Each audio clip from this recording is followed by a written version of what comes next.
Hello. അതെ, ഈ ഒരു കോമ്പിനേഷൻ ഇഷ്ടമുള്ളവരാണോ നിങ്ങൾ? രാവിലെ ആയപ്പോൾ അമ്മ വിളിക്കുന്നു കേട്ടോ. നീ വരുന്നുണ്ടല്ലോ ഇന്നല്ലയോ, ഞാൻ നിനക്ക് വേണ്ടി ചീനിയൊക്കെ പുഴുങ്ങി വെച്ചിട്ടുണ്ട്, വരണേന്ന് പറഞ്ഞ്. ഒന്നും നോക്കിയില്ല, പിന്നെ അങ്ങോട്ടങ്ങ് വിട്ട് കേട്ടോ. ചീനിയും ചേമ്പും കാച്ചിലും ഒക്കെ ആയിട്ട് പുഴുങ്ങി വെച്ചേക്കുമായിരുന്നു കേട്ടോ. ചീനി പുഴുകാൻ എടുത്തപ്പോഴത്തേക്കിനും കുറച്ച് വേവ് അങ്ങ് കൂടിപ്പോയേ. പിന്നെ അത് വേണ്ട കാന്താരിയും തേങ്ങയും വെളുത്തുള്ളിയും പച്ചമുളകൊക്കെ ഇട്ട് ചതച്ച് അവിച്ചെടുത്ത് കേട്ടോ. അതിൻ്റെ കൂട്ടത്തിൽ ഇത്രയും സാധനങ്ങൾ പുഴുങ്ങിയും കൂടെ വെച്ച് കേട്ടോ. എനിക്കെന്ന് വെച്ചാൽ ഭയങ്കര ഇഷ്ടമാണ് ഇങ്ങനത്തെ സാധനങ്ങൾ. പിന്നെ അതേണ്ട നല്ല ചൂരമീൻ അച്ചാറും കൂടെ വെച്ച് കാന്താരിയും ചുവന്നുള്ളി അരച്ച ചമ്മന്തിയും കൂടെ സൈഡിലായിട്ട് വെച്ച് കേട്ടോ. നമ്മൾ ലോകത്തിൻ്റെ ഏത് ഭാഗത്ത് പോയാലും നമ്മുടെ നാവിൻ്റെ തുമ്പിൽ നിന്ന് മാറാത്ത ടേസ്റ്റ് അല്ലേ നമ്മുടെ അമ്മമാരാക്കി തരുന്ന ഫുഡെന്ന് പറയുന്നത്. എന്നിട്ട് പിന്നെ കണ്ണിമാങ്ങ അച്ചാറും വെച്ചു, പിന്നെ തേങ്ങാ ചമ്മന്തിയും വെച്ചിട്ടുണ്ട് കേട്ടോ.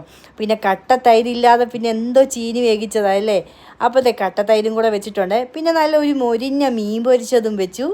ചിലർ വിചാരിക്കും ഇത്രയും സാധനങ്ങൾ കൂട്ടിയാണോ ഇതൊക്കെ കഴിക്കുന്നതെന്ന്. പക്ഷേ എനിക്കിഷ്ടമാണ് ഇത്രയും സാധനങ്ങൾ കൂട്ടി. പിന്നെ വേണ്ടേ മീൻ പീരയാണ് ചെറിയ മത്തിയുടെ. പിന്നെ വേണ്ട നല്ല ചൂരക്കറിയും ഉണ്ടായിരുന്നു കേട്ടോ.